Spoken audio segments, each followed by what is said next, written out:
Good morning, everyone. Welcome to this meeting of the local review body. Can I please inform all members of the public and officers that today's meeting will be recorded and will be available on the Council's website following the meeting. Can I ask if any of you have any mobile devices that they are preferably switched off or certainly switched to silent? If I can introduce myself, I'm Councillor Lewis Simpson. I am the convener of the local review body, and I'm joined today by the A-team on my right of Councillor Ros McCall, who's the convener of Development Management, and on my left by Councillor Bob Braun, who's the vice convener of Development Management. On my far right is Mr David Harrison, who is the planning advisor to the LRB. He is not part of the Council's planning department and has had no previous involvement with any of the applications on the agenda today. On my left is Mr Jeff Fogg, who is the legal advisor to the LRB, and on my far left is Mr Danny Williams for Committee Services.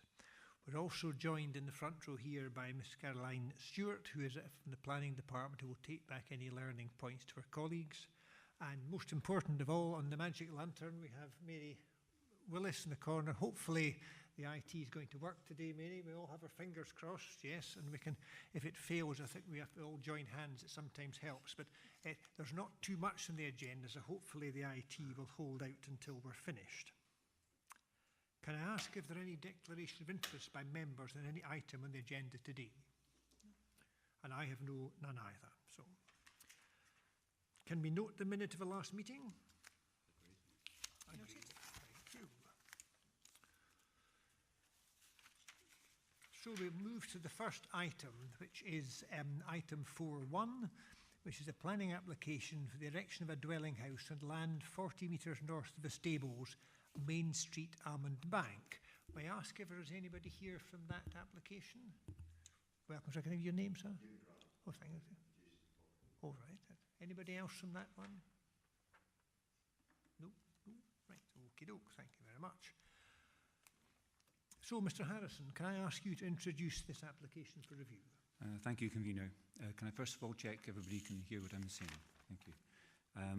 This is a detailed planning application for the erection of a dwelling house at land 40 metres north of the stables, Main Street, Almond Bank. The proposed house plot lies between two houses which front onto a private access road and is set immediately above the River Almond. It is some 38 metres deep by 31 metres wide. The single-storey house would be a 3-bedroom property. The walls would be finished externally in a combination of smooth white render and artificial stone, and the roof in concrete tiles. Access would be from a private track. And I'll just take you through the photographs now, but you might like to have page 35 onwards, which provide you with the location plan, the site plan and drawings of the house.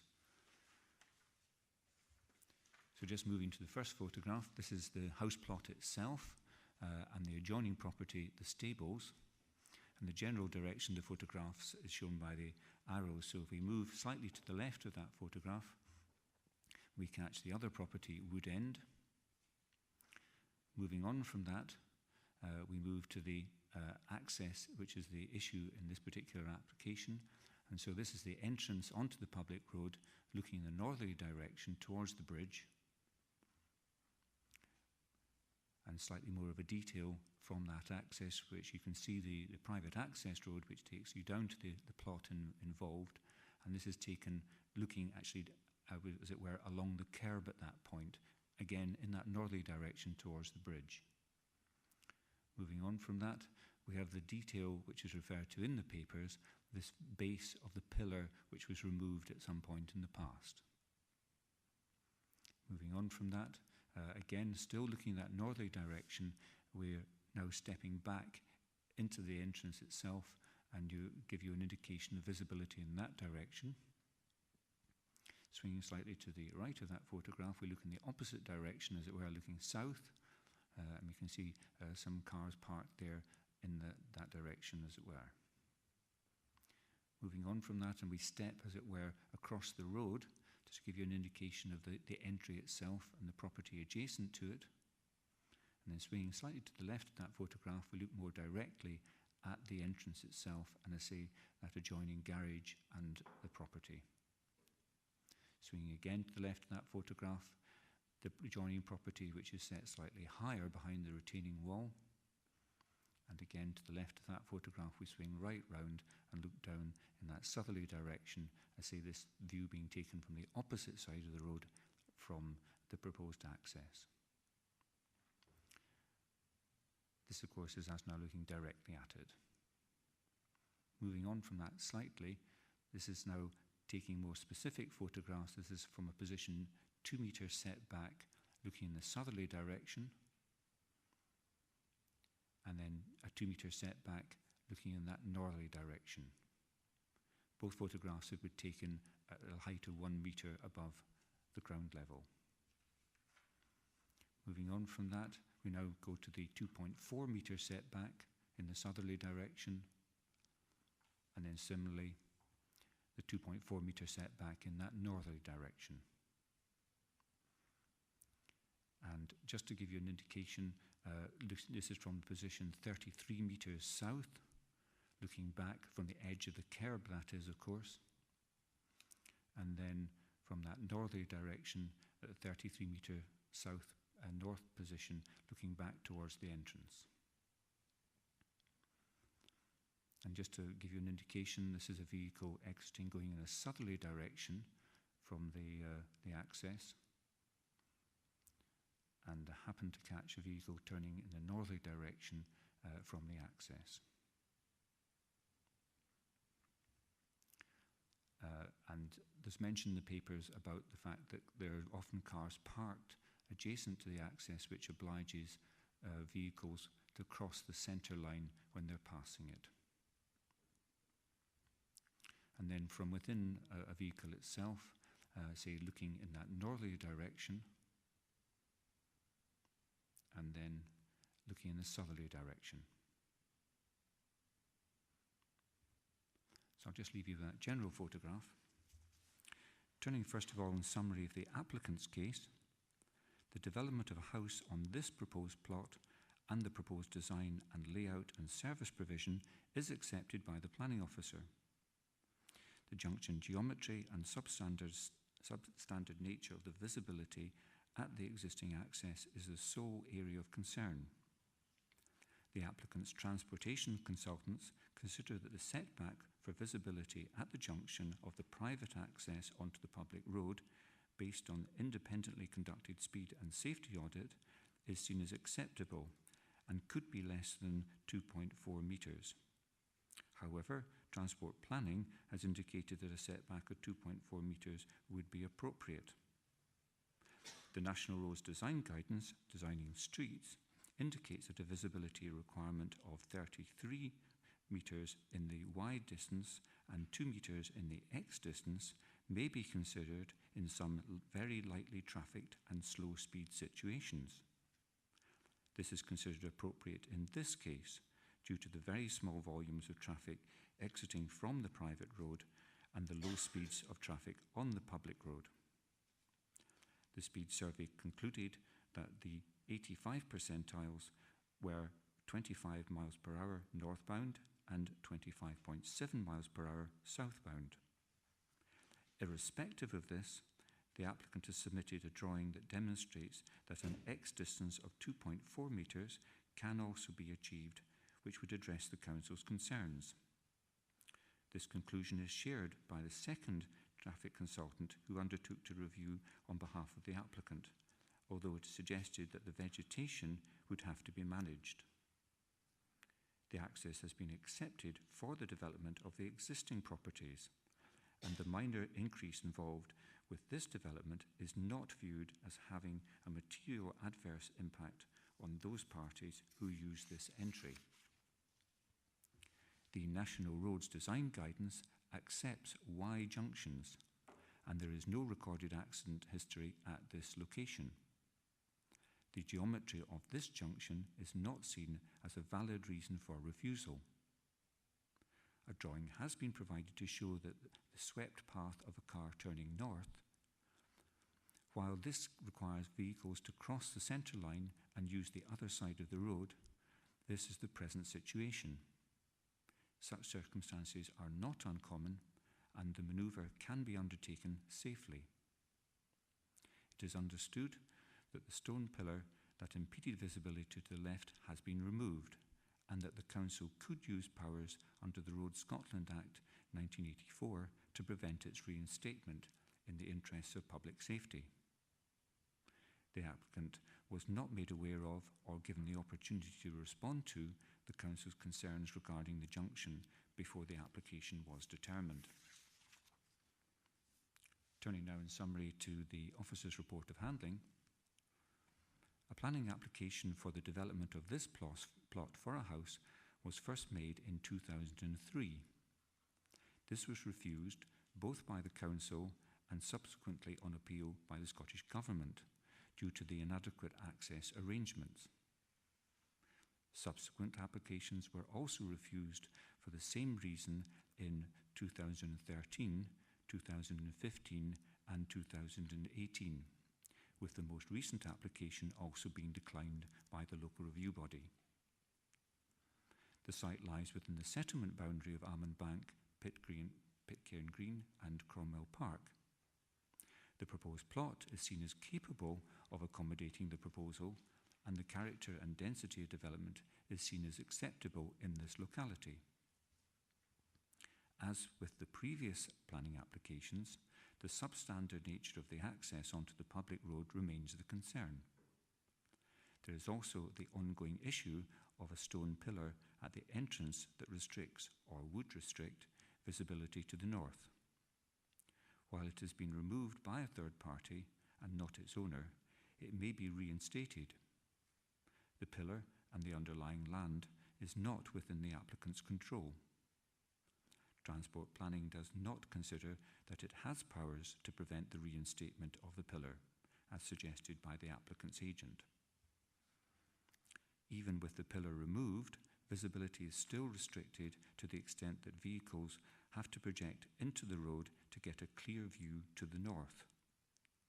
Vehicles exiting to the left, that's the northern direction, have to carry out a hairpin turn which necessitates crossing the centre line onto the opposite side of the road, contrary to the interests of road safety. The visibility standard required for a 30-mile-per-hour road is 2.4 by 43 metres. In this instance, due to the lower volumes and traffic speeds, the applicant views a 2-metre setback would be acceptable, and that a 2.4 metre by 33 metre visibility display could be achieved. However, transport planning does not consider that a 2-metre setback is acceptable. Also, a 2.4 by 33 metre visibility display to the north is not seen as achievable in practice. And the consultant's report suggests that the maximum Y distance that could be secured in that direction would be some 29 metres, and that would be measured to the centre line of the public road. Essentially, the proposal involves the increased use of a substandard access. The minimum setback to secure sufficient visibility that would be acceptable to transport planning in these circumstances would be 2.4 metres, and they have not agreed to a Y distance being reduced from 43 to 33 metres. This standard of visibility cannot be secured by the applicant. Also, the positioning of the speed survey equipment is seen as having underestimated traffic speeds. The position of this is shown on page 54.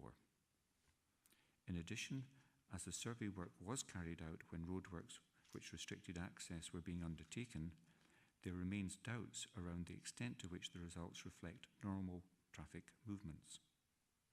In conclusion, the proposal is assessed as being contrary to Local Development Plan Policy TA1B due to the substandard nature of the existing access. Representations have been received in the application. In this case, representations were received from 5 parties, mainly concerning traffic and road safety, residential amenity, inadequate drainage provision, flood risk, the impact on trees, the poor condition of the private road and the prospect of land slippage, the status of the road as a private access rather than a private road, notably due to construction traffic, lack of proper notification on the application to the owners of one of the properties, the absence of any significant change in circumstances since the previous refusals for this development in addition. The applicant has responded to these concerns by indicating that many of the matters being referred to, such as drainage and other servicing matters, have been addressed and do not require consideration in the application. The sole relevant matter is seen as the standard of the junction. The access road is seen as being capable of accommodating one additional house to the 8 that it currently serves. Similarly, the concerns regarding access and turning would be the same as for the existing houses. One additional house is not seen as exacerbating this situation in any significant way. It is suggested that concerns regarding HGVs reversing onto the access road could be addressed through a condition requiring a construction management plan and a pre- and post-condition survey of the access to make good any damage that may result. In this case, there has been a request for both a site visit and for a hearing. Thank you, Convener.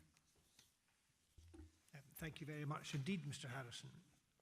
Are there any questions for officers on this application for review? Councillor Brown. Councillor McCall. Yes, if you could indulge me, please, and go back to the last photos of your being taken from inside the car. This is the... Yes. That's perfect, because that's one. So can I just ask, is the car at the curb? Is the car over the curb? Yeah. The car is at a... In both cases of this and the previous one, it's the same position. Basically, the car is first of all at a slight angle to try and reflect the direction shown on the plans. The offside front bumper is at the edge of the curb.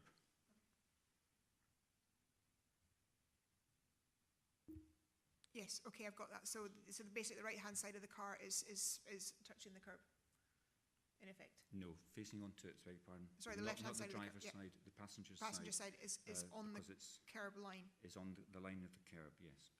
Okay, thank you, that's helpful. Thank you very much. Is that you, Councillor McCall? It is, yes, sorry, thank you. Representatives, I too have a question concerning page 41, if I may. And if you could possibly go to the picture you had of the wee car turning to the left. Oh, yeah. That one, no, but, sorry, that one, yes, that's fine. It seems to me to be a Fiat 500, the smallest car you can buy, I think. It's well over the white line there, I would say. It says on page 41 that the consultant considers this to be a lightly trafficked road. Did you have to wait long for the traffic that you saw during your photography, Mr. Harrison? I was probably on site for approximately 20 minutes, I think, with that sort of order. It just so happened that I think 2 vehicles came out during that period. I have been on site in the course of the previous application and no vehicles turned in and out. So I think it's probably difficult to come to a conclusion. I certainly couldn't say there will be 2 vehicles every 20 minutes as or where 1 vehicle every 10 minutes. That would be inaccurate. Again, taking the expression lightly trafficked and slow speed situations, is there any way to quantify what that actually means? I think this is really, to some extent, it comes down to really whether the consultant's view and your own internal view from your transport planning is different in interpreting that. I'm not a traffic engineer, and I think inevitably there will be different circumstances where this terminology, however you try to define it, would have to be interpreted. So I think it's very much a question of looking at individual circumstances and assessing it up, because obviously in some instances the lightly trafficked aspect might be a stronger influence, and in some circumstances the slow speed situation might be more relevant. So it's a question of looking at individual circumstances. And finally, just in terms of the parked vehicles, it's my experience that there's always parked vehicles there. Has that been your experience? Certainly, both times the application has come before the LRB, there have been vehicles parked there during the course of the day, yes. Thank you, Mr Harrison. So, members, let's proceed to a preliminary decision. Can we proceed to determine the application for review on the basis of the information before us? That is, the information contained within the papers and the presentation by the planning advisor, or do we require further information? Councillor Braun. Councillor McCall. Happy to proceed. I too am happy that we have sufficient information. So let's assess the case and move to debate. So having considered the applicant's papers, the report of handling, the Perth Kinross Local Development Plan and all other relevant material planning considerations, I will start us off with this one, colleagues. This is a site that I know well. It's come before the LRB before, and there have been other planning matters in the past. It's also an area I know reasonably well as a pedestrian and cyclist. I've been caught before with papers on this committee with thinking they're relatively straightforward when they're not, but with this one, as I see it, colleagues, it's not the house itself that is issue, it is simply the access. And it seems with this access there is a difference of opinion. Ordinarily I find that when I have a problem with a planning application, road safety and roads colleagues never come to my aid and I always think it's going to be all right. But on this occasion, they seem to have been steadfast in their view that this is a dangerous access. And whilst we can't turn back time to the people that use it at the moment, I feel that it's within our power to ensure that it's not any busier than it actually is. I find it difficult to quantify the amount of traffic that would use one individual house. We have no control over that. Many things can affect it, number of visitors, how much you use eBay and the Yodel van comes to your house, things like that. We've no real way of controlling it. And sometimes in the same way as we have to draw a line with building groups extending and so on, I think this is an occasion where it seems to me there are real concerns about access. I personally would not particularly enjoy leaving that road in either direction, but certainly not doing the manoeuvre the white car on the screen is doing, especially if I had it'd be unkind to Fiat 500, if I had a normal size car, it would be an even trickier manoeuvre. I've never noticed much light traffic in that area, and certainly it'll be the only road in Perth that people drive slowly on, if that's what we're meant to believe. So there are other issues such as the possibility of a stone pillar being put back and so forth. So I think, given the history of previous refusals, the fact that to my mind nothing has changed, I am content to agree with upholding the decision notice and going for a refusal. Councillor Brown. Thank you, Convener. Just a point of information, there is a smaller car which probably could do it. That's a smart car, can turn on a sixpence. So I would think, yes, if everybody owned one of them, it could do it, but obviously they are a rarity. Like you, I was sitting on the last LRB when this came forward, and although there's been a lot of information and figures banded backwards and forwards, my thoughts are very similar as to before. There is a quote, if I may, that the transport planners have quoted from the Road Safety Consultants report authorised by the applicant, and it says, "It should be noted that the outcome of this report is subjective and relates to the current experience of the road safety engineers. Other road safety professionals, and that includes our council experts, may provide a different assessment."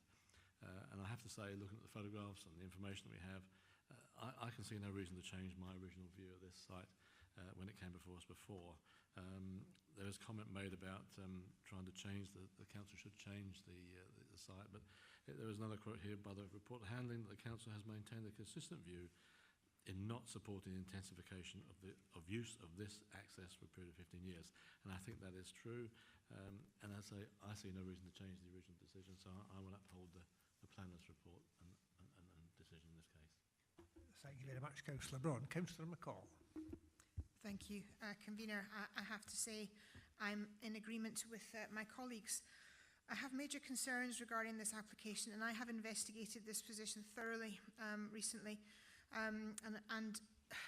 We're asked as councillors regularly, do we have to wait for there to be an accident on a road before we do something? And here we are actively standing up and saying, no, we're not going to make this road worse in any way at all. If we look at the photographs in front of us, which we've done, and I have visited this site now on 2 occasions, we would be actively asking people to extend the middle line on the road and pull out on what could be a dangerous road if we went ahead. And whilst also in the papers it is stating that there is no condition for us as a body to make sure that that pillar is not rebuilt.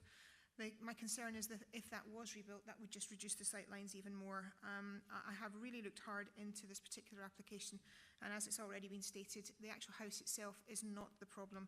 It is a concern over what is an access that has problems, and we are being proactive in this case to make sure that we do something before accidents happen. And based on that, I would agree with the reasons for refusal as stand. Thank you very much indeed, Councillor McCall. We don't always agree, ladies and gentlemen. On this occasion, it's a unanimous decision, Mr Fogg. The only thing I would add is, in the reasons for refusal, just the second bottom line, it should read the Perth Kinross Local Development Plan 2014. Other than that, I think we're unanimous, and the reasons and justification for refusal on page 19 would stand. Okay. So that's our decision, Mr Grant. Okay. Thank you. Stay and enjoy the fun, whichever suits you best. We'll drive home very carefully now, having seen the slides, you know. Oh yeah. Thank you. Thank you. So we'll now move on to item 5, F51, which is the erection of a dwelling house on land 20 metres west of 14 Toberargan Road, Pitlochry. I've been practising that. I know there are 2 of you here from this application. Are you here for this application as well, sir? Are you? All right. So, Mr Harrison, can I ask you to introduce this application for review? Thank you, Convener. As you say, this is a detailed planning application for the erection of a dwelling house at land 20 metres west of 14 Toberargan Road, Pitlochry. The application site forms the western side of the applicant's property, a 2-storey Victorian villa within the Pitlochry Conservation Area. I'll just take you through the photographs now. Of course, I'm aware you visited the site as well following this matter being continued, but you might like to have page 199 onwards, which provides you with the location plan, site plans and drawings of the house. The general sequence of the photographs will be the site from the public car park level, the site as seen on other properties on Toberargan Road, the site from the upper level, and then the site itself from the lower garden level. So I say this is us at the level of the car park, and we're looking up to Craig Royston. There will be a number of photographs from this lower level, so if we swing slightly to the left of that, we start to catch the applicant's house number 14 and the adjoining property, Carabeg.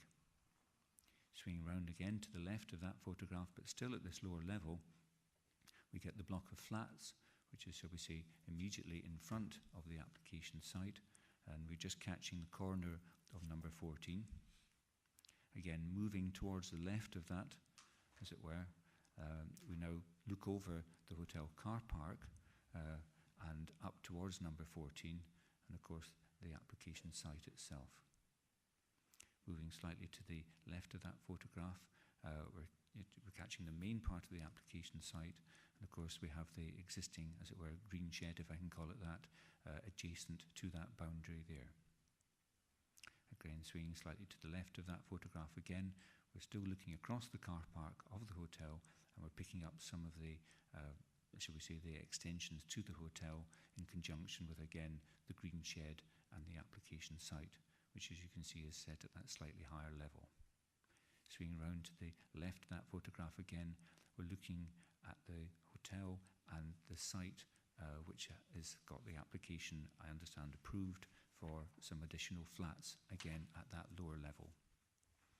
So moving on from there, we now go up onto Lower Oakfield, looking in a northwest direction, and we'll move from there past these properties which butt directly onto the public road at that higher level, as it were. So we moved up that road in, say, that northwestern direction. We come to the corner between the junction between that and Toberargan Road.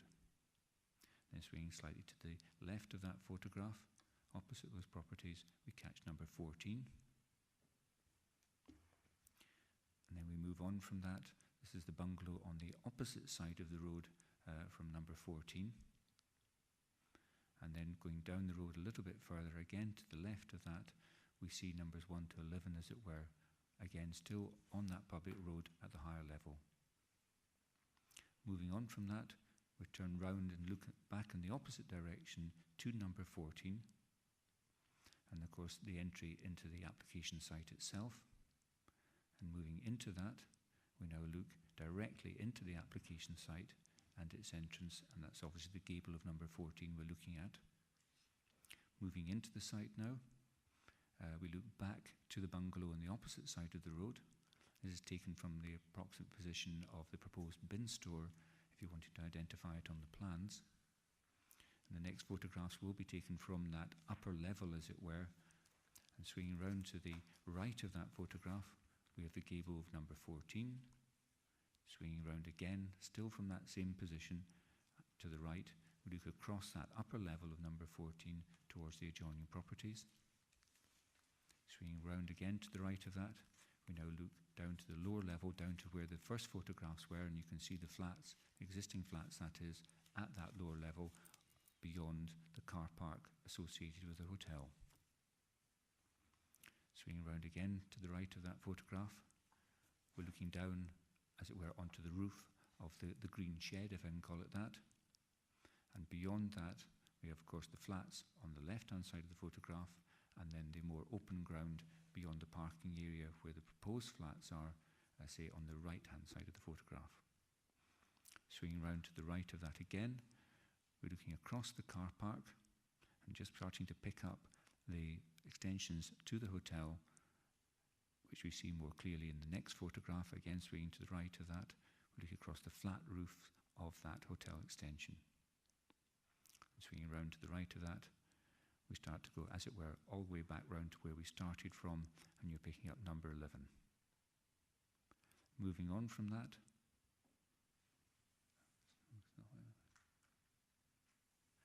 we now move to the lower level of the garden. We have the shed at that lower level, and projecting slightly above it, we see the extensions, or part of the extensions, on the hotel.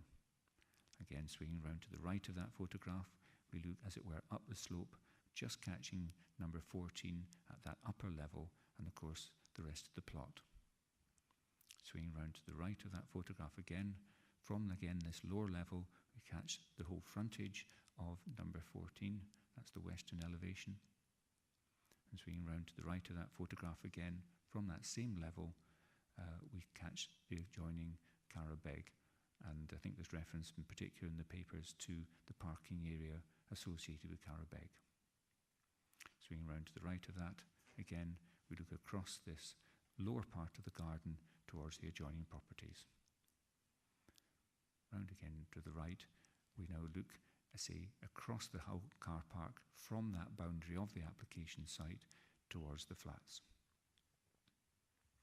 So just to give you one or two more details to refresh your memory from the site visit, this gives you an indication of the stepping down of the levels as you go down the raised beds towards the green shed. And then the detail of the underbuilding, which is there at present under the proposed area for the bin stores, which we took the other photographs from. And just for confirmation, this is the western boundary between the application site and the hotel, and beyond that, the site of the proposed flats. And you can see there's a stone wall on this boundary, which is a partial retaining wall in places. And I'll just leave you with that general photograph of the application site. Turning first of all in summary to the applicant's case, the design, position of the house is seen as respecting the historical context of the site and improving the amenity of the locality. The officer view that the site is unsuitable for a house in principle is not accepted and is highly subjective. The officer is seen as having disregarded the analysis of the design statement provided with the planning application. The house would occupy about 1/5 of the site, less than the quarter recommended in the planning guidance. It would also provide some 180 square metres of private space, which also considerably exceeds planning guidance and is more than some nearby houses. To the west, there are the unsympathetic extensions to the hotel. To the east are 2 guest houses with parking and gardens. To the north, there is a flat-roofed bungalow, and to the south, a hotel car park, service facilities, and existing and proposed blocks of flats. The proposal is seen as improving on the previous proposal to alter the southern and northern elevations, notably by the removal of the garage from the frontage onto the public road. The proposal would be set back from the street by some 16 metres to provide for parking and turning, served from the new shared access with the existing house. Regarding the design, the officer is content with the eastern elevation, subject to the installation of obscure glazing, which is part of the proposal. Other prospective developments in this locality include a large extension to the hotel and the erection of a 3-storey block of flats, which would be much more dominant in the locality. This is part of the conservation area and which contains a mix of commercial, industrial and residential land uses. In conclusion, the proposal is seen as complying with all of the local development plan policies referred to in the decision notice and would result in an improvement to the appearance of this part of the conservation area. Turning now in summary to the officer's report of handling, it is recognised that the original proposal has been revised and improved in some respects. The proposed house would have a single-storey appearance from Toberargan Road and a 2-storey appearance when seen from the south. The character of the Victorian villas is 2-storey, backing hard onto Toberargan Road. The houses front onto their garden ground, which slopes down to the south from this elevated position. By contrast, the position of the proposed house is not considered to reflect the building pattern or urban structure of this locality. The proposal is seen as being, inverted commas, squeezed in, with it being forward of the front elevations of number 14 and 16 Toberargan Road, despite the reduced footprint and the increased proportion of garden ground since the earlier proposal. When viewed from this public road, the proposed dwelling would read as an ancillary building to the Victorian villa in terms of its scale. In that context, the replacement of the previous garage door with a window and door with horizontal boarding, similar to a bungalow, is seen as less sensitive to the street scene. Together with the parking and turning area and the loss of stone walling, this aspect of the proposal is not viewed as complying with Local Development Plan Policy PM1A in terms of making a positive contribution to the street scene. When viewed from the lower level to the south, the proposed house is considered to be highly visible. While the removal of the existing building in the garden is noted, the proposal is seen as being more intrusive to the extent that there would be harm to the conservation area overall. It is recognised that infill development within settlements can contribute to the supply and efficient use of housing land. However, it is simultaneously acknowledged that such development can conflict with the existing built environment and may not improve the character of the area. regarding the potential for overlooking, it is considered that this might be addressed by suspensive conditions regarding screen planting and the installation of obscure glazing in the event of planning permission being granted. The proposal is not assessed as creating significant overshadowing concerns. The proposed parking arrangement is assessed as being satisfactory. In this case, there are no representations. There was, of course, a request for a site visit, which has now been undertaken. There is no request for a hearing. Thank you, Convener. Thank you very much indeed, Mr Harrison. Are there any questions for this application for review? Councillor McCall. Yeah, if I could just go back to a previous photo. You had a photograph, one after each other, one showing a low level of the back green shed building. I'm just trying to get. I see that photograph again. Do you mean that one? I think we're coming. No. That's the lower level. That's yes. the low level here. Yeah, it's what I'm trying to get is a visual of the papers state that it's not going. The new build will, is not going to be higher than the extension on the hotel. So I'm just trying to get a visual, if I can, having had a site visit.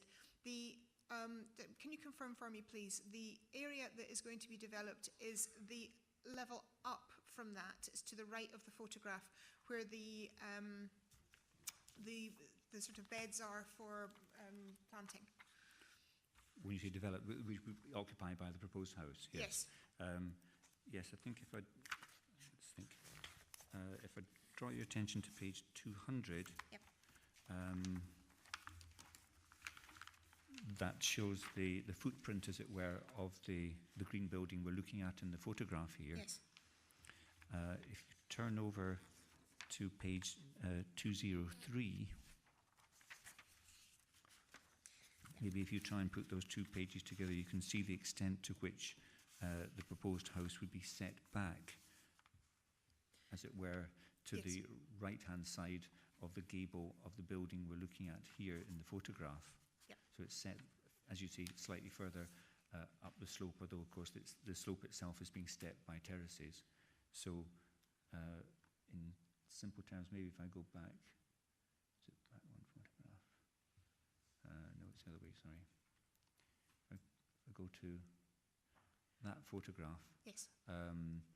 You'll find that shall we say, the gable elevation on that southern aspect is more or less in line with the edge of the lower of the two raised beds you see there. Yes. Thank you. It's what I'm trying to get to, because that's exceptionally helpful to get the position right. It's just that when reviewing these photographs, and certainly I've had a site visit, there seems to be a couple of levels showing the height of the extension on the hotel next to it. And I'm trying to get an idea as to which height it's going to come to. Obviously, being at the lower level in the car park, you are seeing the back of this proposed development, and I'm trying to get an idea as to which level is the building going to come to. Am I making any sense? If you go back a couple of photographs, please, for me. Oh, back a couple, right? I believe there was. If you go back, just go back one. You're seeing different sites, different levels of the hotel, for example. Yes. So it's to come no higher than that, but actually there's another level slightly higher up. So which level are we looking at? Yes, I know what you mean. So particularly if we go to this photograph, sorry. Yes. So you're saying, in other words, the hotel has different levels? Yes. It does indeed. And as far as I'm not aware of which specific level is being referred to, because as you can see, there are, well, I suppose potentially 3 or even 4 levels you might give an indication. Okay. I think, in fairness to the proposal, you really have to consider it in its context. Fine. Obviously there are buildings at a whole variety of levels. I appreciate it's indexing it in relation to this property, but of course there are quite a number of different buildings you might at different positions see it in relation to. It might be the hotel in some instances, it might be the number 14 in other instances. Yes, I do understand so that. It was the rear elevation that I was trying to get a little bit more of an understanding from, but I appreciate the answer. Thank you very much indeed. Mr. Harrison, a question related to page 199, if I might ask on there, where there's a location plan. Is everything within that location plan, as far as you're aware, within the conservation area? Or is there a border to it there somewhere?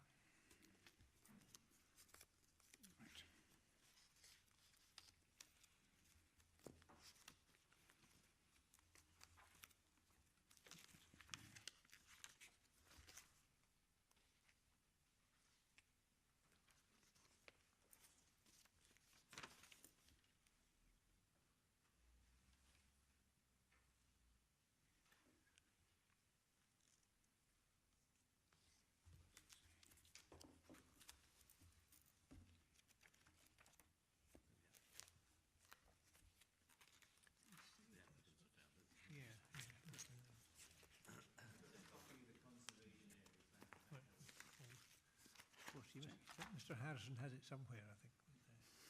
We hope. Hope my eyesight's up to this.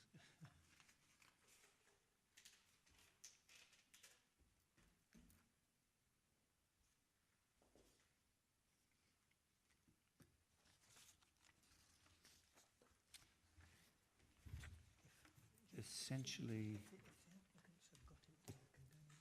short answer to your question is yes. I'm just trying to double check. The conservation area takes in, just to be clear, takes in obviously the application side. It also takes in the properties immediately opposite side of Tober Argon Road. Yeah. It basically ends, if I can put it that way, or it follows down the property we showed in one of the earlier photographs. Let's go back to that. That's within the conservation area, and the property you see on the extreme left of the photograph there is also in the conservation area, right. As is this, as is that, and those properties.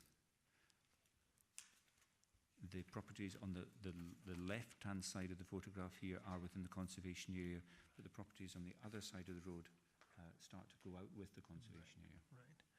And I take it also that the hotel extension and the proposed and existing flats are out with the conservation area? No, the hotel is within the conservation area.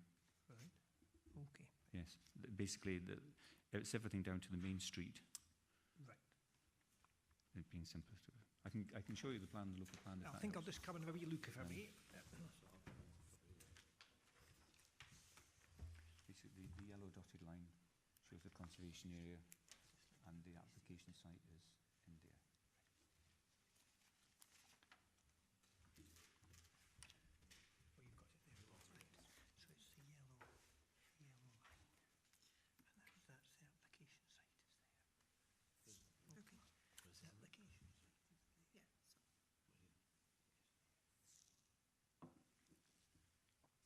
Tower Road. Okay.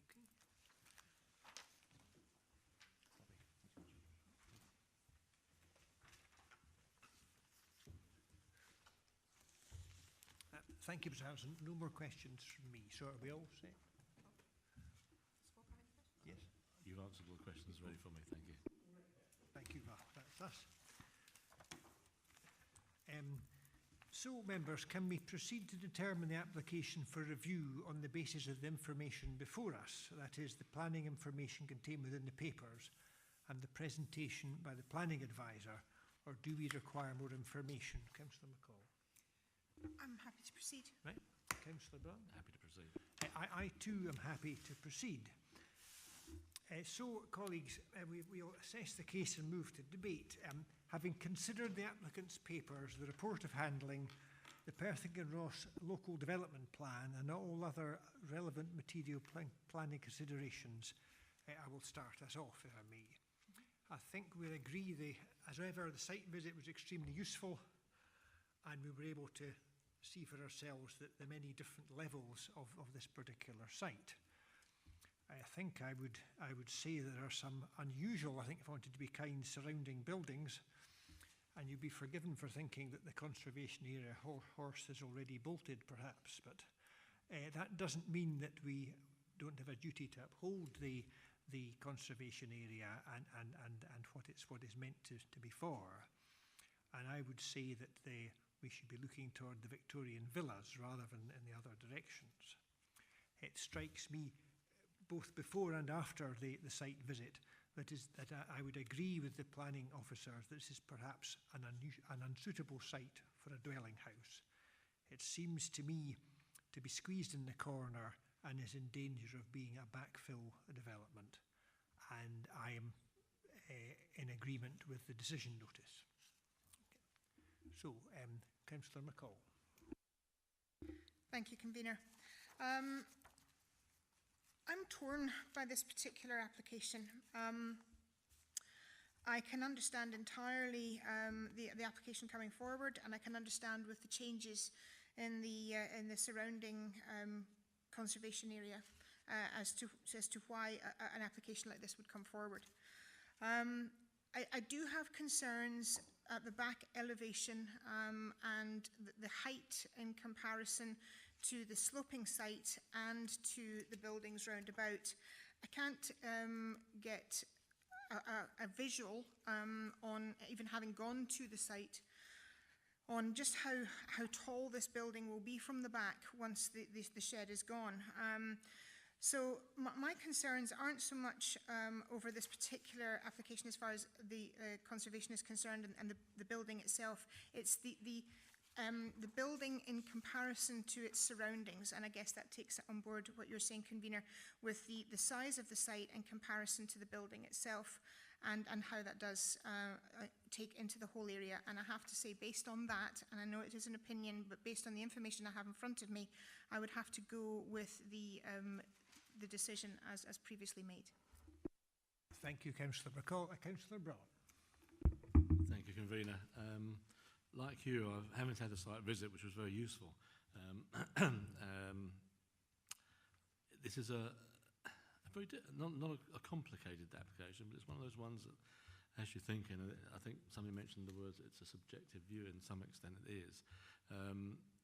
So looking at the reasons why it was rejected, we talk of a conservation area. I don't want to be unkind to the people of Pitlochry, but there doesn't seem to be much conserving going on around this part. There's a hotel extension, there's flats been built, there's more flats been proposed. So I think that condition, to my mind, is not as strong as it should be. So I would not have had that one go through. Condition one, the reasons why it was rejected, PM1A. Again, I find that one a little bit difficult to accept because there's a single-storey dwelling right opposite the property, which, you know, it's odd in the area, but it's there. Which leaves us with reasons number 2, which is PM1B, A and C. And having looked at it very carefully, my view would be that I would go ahead with it. It is a very narrow site, which, you know, in my mind is something there to worry about, I think, but on the basis that the applicants would intend to put their money into it, to build it, presumably they must know what they're doing. So I think overall, my decision would be to overturn this refusal and allow it to go through. I would have asked for conditions to go on there regarding landscaping and also for the opaque windows on the appropriate side, and standard conditions obviously for any application. But my thoughts on this occasion would be to have overturned the decision, but I appreciate I'm in a minority now. Thank you, Convener. Thank you very much indeed, Councillor Braun. It's always good when we don't all agree, I have to say. But on this occasion, I'm afraid it's 2-1 to uphold the reasons for refusal. Mr. Fogg, I think with Rosie's agreement as they stand, the 3 conditions as they stand. So anything else to add? So I know that will not be the answer you were looking for, but well, I'm afraid this is.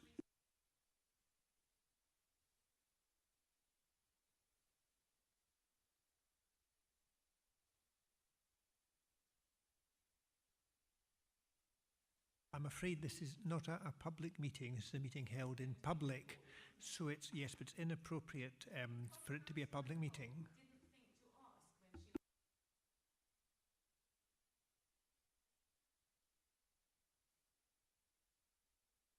This is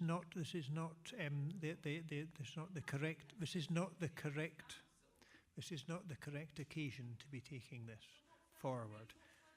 If you wish to contact the planning department, they'll be able to advise you.